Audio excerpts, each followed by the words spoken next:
திருத்தவே இல்லாடாப்பா உனக்கெல்லாம். கந்தையா அண்ணன் வாங்க வாங்க.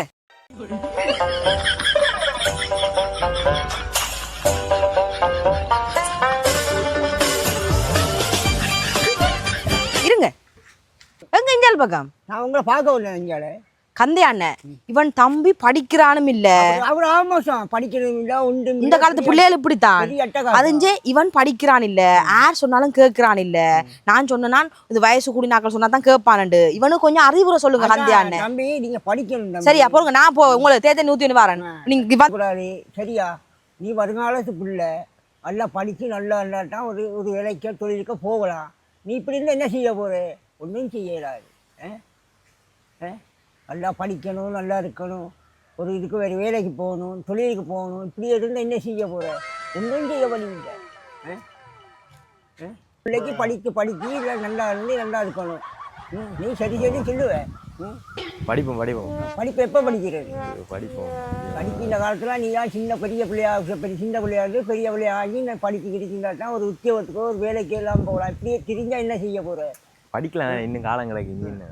இதே திரிஞ்சு என்ன செய்ய போகிறேன்னு படிக்கிறேன் பாரு. இங்கட வயசா 80-85 வயசாச்சு, 90 வயசாச்சு. 90 வயசுக்கு நாங்கள் இருக்க முடியாது. இருந்து வாங்கின உடம்பும் கோடாலி இருக்கும், மண்வெட்டியை பிடிச்சிருந்தால் நீங்கள் உங்களுக்கு ஜீவி என்ன மாதிரி போகும். படித்த வருங்காலத்து பிள்ளையை படிக்கணும், நல்லா வடிவாக படித்து வடிவாக இருந்து நல்லா இருக்கணும். என்ன செய்யுது?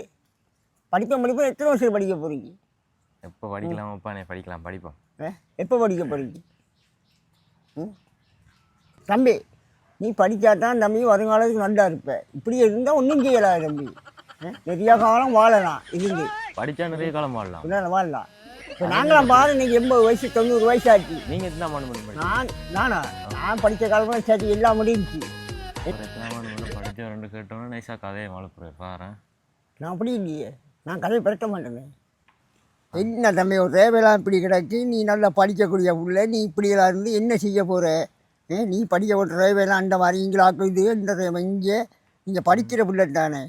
நல்லா படிக்கணும், நல்ல வாழ்க்கையாக இருந்து நல்லா இருக்கணுமே. இதில் பார்க்க தெரியுது தானே. இந்த இங்கே தெரியுது எல்லாம் கோடு இங்கே வந்து போகுது இல்லை. அப்போ நல்ல டிரைவர் தானே. அப்போ உங்களுக்கு நல்ல படிப்பு வரும், எல்லாம் செய்யலாம். இப்படி இருந்து என்ன செய்ய போகிறீங்க? படிப்பு வருமாண்டா நான் ஏன் படிக்கணும்? அது படிக்கணும் தானே, படிப்பு தானே. ஒரு டிரைவர் நல்ல டிரைவர். ஆமாம், அந்த மாதிரி தான் டிரைவர் இருக்குது, வழியாக தான் இருக்குது. ஆமாம் தம்பி, நான் இவ்வளோ நேரம் சாத்திரம் பார்த்துட்டேன். சரியா? நீங்கள் ஓடி போயிட்டு இந்த சாத்திரக்காருக்கு ஒரு 500 காசு எடுத்துட்டு வாங்க போகும். சாத்திரம் சரியா? போங்க அக்கா அனுப்பு. நான் அப்பவும் சொன்னேன் இவள்கிட்ட, இவள்லானே பிடிச்சி விட்டவள் 500 காசு எடுத்துகிட்டு வரட்டும். அக்கா கந்தையான வரட்டான். நம்பத்து கேளாடி பொடியனே பிடி. என்ன செய்யறது? ஒன்றும் செய்யலாடி. சாத்திரம் பட்டுருந்தா காசு கொண்டு வந்துச்சா, அதையும் இல்லை, காசும் கொண்டு வரல. சுற்றிக்கிட்டு வரா. ஆமாம், கொண்டு கொடுக்க போறா காசு. அச்சா கிட்டி அச்சாப்புல வா வா வா வா வா வா. ஏனடா கூப்பிட்டு நீ? என்னோடையோ உனக்கு தானே அட்வைஸ் பண்ண சொன்னான். கந்தையான கூப்பிட்டு நீங்களே என்ன? நான் கூப்பிட்டேன். கூப்பிட்டீங்களா? கூப்பிட்டேன். என்ன தம்பி படிக்கிறானா? தம்பி படிக்கிறானா? சாத்திரம் மாட்டேன், சாத்திரம் மாட்டுறதுக்கு காசை கொண்டு வரேன்னு போனோம். ஆளையும் காணும், ஒன்றையும் காணும். அவர் அப்படியே போயிட்டாரு. சாத்திரம் பார்த்து நீங்க? சாத்திரம் மாட்டேன், சாத்திரம் மாட்டு சொன்ன ஒரு 500 காசு கொண்டு வரேன். அவர் அப்படியே போயிட்டார். சாத்திரம் பார்த்து 500 ரூபாயே? அவர் பாட்டுக்கு அப்படியே போயிட்டார். பாரம் பொருள். அட்வைஸ் கூட இந்த காலத்தில் ஃப்ரீயாக கிடைக்காது. வாங்கினியா கொடு நோண்டி 500 காசு கொடு. நிறையா 500 காசு. ஐயோ இந்த அளவு 500 காசு அம்மா தெரிஞ்சா கொள்ள போகிறோம். நைஸாக கொடுத்து ஒன்றுக்கு நானே அட்வைஸ் பண்ணிக்கலாம். இந்தாங்க கந்தையானே, போயிட்டு வாங்க. சரி.